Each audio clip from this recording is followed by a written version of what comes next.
Coincidence, they said. The archives are full of corrupted fragments. Do not mistake ghosts of data for real transmissions. But the ping continued, relentless, patient, drawing closer with each passing cycle. The whisper spread across monitoring stations, then through the patrol fleets. A ghost signal, a myth's echo. Some joked nervously, others dismissed it outright. But in the hearts of a few, a shadow of curiosity, no, dread, began to stir. When the void trembled, the void itself shuddered on the 9th rotation of the Valen sector. At first, the scanners reported nothing unusual. Fluctuations, a ripple of gravitational distortion, the kind that came from heavy fleets using mass drives. But when patrol craft moved to intercept, their captains went silent. Their comms sputtered once, twice, then died. Across the tactical feeds, a shape emerged. Not one ship, not a fleet, a presence. The void blurred, and from nothingness bled the outlines of vessels so massive, so utterly alien in design, that entire command decks froze mid-breath. Their hulls were black, swallowing starlight, veined with faint luminescence like veins of molten ore. No insignias, no transponders, no diplomatic signals, only silence. And then came the recognition. Those who studied the forbidden myths recognized the shape, the proportions. The war scripts burned into old archives. It matched perfectly. Non-existent vessels, someone whispered. The words spread like fire. The patrol reports flooded the council. Admirals who had laughed in chambers only rotations earlier now stood pale and rigid, claws trembling on command rails. Because the ships were real. The myths had arrived. The silence of power. What chilled them most was not weapons fire, not threats, not declarations of war. It was silence. The vessels, hundreds, perhaps thousands, took formation across the black, eclipsing entire sectors of starlight. Where their shadows fell, lesser fleets powered down their drives and froze, like prey animals before an apex predator. There was no need for speeches. The Terran fleet radiated something beyond force, inevitability. Every system broadcast strained to capture a fragment of communication, some flicker of intent, but there was nothing, no demands, no ultimatums, only presence. Silence became heavier than any bombardment. In war halls, commanders whispered, "How do we fight what should not exist?" In academies, scholars tore through archives, panicked, trying to understand how myth had become matter. On frontier worlds, children were pulled inside as skies darkened with shadows no one could name. When finally a voice broke the silence, it was not through sound, it was through action. One vessel, larger than the rest, advanced. Its hull reflected the light of dying stars. It crossed defensive lines as though nothing existed in its path. Every fleet scrambled, weapons primed, but none dared fire. Not yet.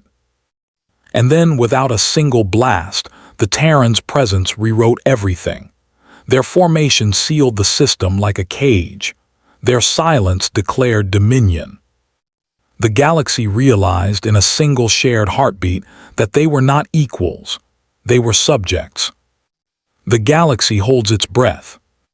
No record in galactic memory held the sound that followed.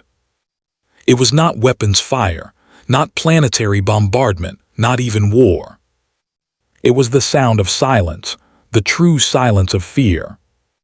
The kind that crawls beneath armor, the kind that stifles voices in Senate halls, the kind that rewrites myths into reality. Admirals who once mocked the Terrans now bowed their heads. Scholars who dismissed legends now trembled before living proof. Entire populations held their breath, waiting to see if the storm would pass or consume them whole. The Terrans had not fired a shot. They had not spoken a word. Yet every empire, every council, every species understood. The balance had shifted. For centuries, the galaxy laughed at myths. Now myths filled their skis. The words whispered in the dark returned with a chilling weight. Beware the Terrans, their fleets are storms, their soldiers are shadows, when they rise silence follows. And as the black hulls hung motionless in the void, everyone, every admiral, every council, every child staring from a colony window, fell silent. Because silence was all that remained. They laughed. They always laughed whenever the word Terran appeared in the archives. To the Council of Vaelan, rulers of 78 star systems and self-proclaimed guardians of history, the stories of Earth were little more than campfire legends, ancient myths told to scare fledgling explorers or amuse scholars with dusty imaginations. Ambassador Zaith, with his spined crest polished like a crown, leaned forward across the marble-silver table of the Grand Hall. "Let us be honest," he said, his voice carrying both disdain and theatrical amusement. "If humans ever existed, they were primitives lost in their own gravity well. They burned coal, cracked atoms like children smashing shells, and then vanished before they ever touched the stars. At best, they are footnotes in a crumbling archive." The council chamber rippled with laughter. Advisors flicked their tongues in mocking agreement. Captains snorted through breathing vents, as though the very suggestion that humans might have once navigated the stars was offensive to reason. A younger officer, newly promoted, dared to ask, "Then why do so many species speak their name in hushed tones? Why do half the minor races trace their legends back to encounters with Terran fleets?" The chamber erupted again, this time louder, crueler. "Superstition," Zaith thundered, tapping the stone floor with his ceremonial staff. "Every weak civilization fabricates monsters to excuse their own failures. They tell themselves, a hidden power destroyed our empires, when in truth they collapsed from within. That is the truth of myths." Around the chamber, holographic banners of conquered worlds shimmered like trophies. The council's arrogance filled the air. Humans were dead myths, nothing more. Or so they told themselves. Ghosts in the signal. It began as static. Out on the dark rim near the Harko's expanse, a listening post captured something it should not have. Faint. Irregular, a pattern like an echo buried in the void. Operator V-Kresh adjusted his filters, narrowing bandwidths, amplifying noise, expecting nothing. The post had monitored deep space for 300 years without incident.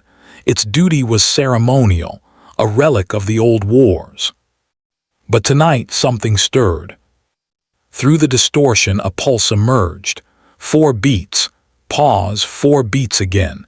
A rhythm deliberate, mechanical. It was not natural, it was not random. V-Kresh froze. He replayed it 10 times, each loop pounding into his nerves. The station commander, half asleep and irritated, barked at him when summoned. "Another ghost frequency. Erase it. These anomalies are common on the rim. You'll scare yourself into madness if you chase shadows." But V-Kresh didn't erase it. He cross-referenced. He matched the sequence to forbidden databases, ones labeled mythic content, restricted access. And there it was, buried like a corpse in sand, a signal pattern recorded millennia ago. Codename Terran Beacon. His throat tightened. The pulse continued, as though knocking on the door of history itself. 4 beats, pause, 4 beats again. "Impossible," whispered the commander at last, staring pale at the projection. But the beacon kept calling. The unwanted truth. When the data reached the Council of Vaelan, silence fell. The same chamber that mocked humanity now trembled with unease. "Fabricated," declared Lord Zaith, though his crest twitched with visible tension.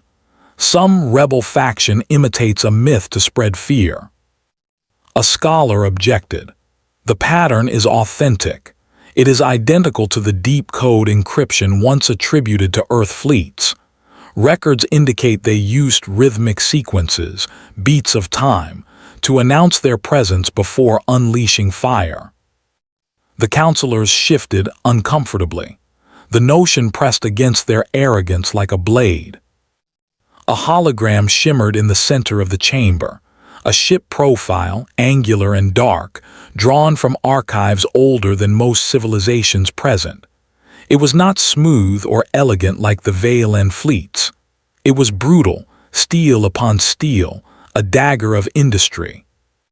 Non-existent, one general spat. Those vessels never existed. This design is myth.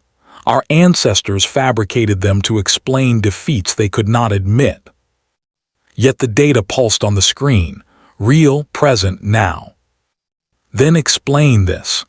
The scholar zoomed outward, showing where the signal originated. The void of Harkos, a dead system scoured bare ages ago. No colonies, no trade, no life. And yet, the pulse emerged from there, steady, patient. It felt less like a cry and more like a warning. The chamber wavered between disbelief and dread. Some wanted to mobilize fleets at once. Others demanded silence, terrified of resurrecting an old legend that might prove more real than their empire's pride could bear. But the young officer spoke again, voice trembling. If the myths were true, then humanity was never gone. They were waiting. When silence turned heavy, the Valan dispatched 3 warships to investigate. Powerful vessels, each armed with plasma lances and shield arrays tested in a dozen wars.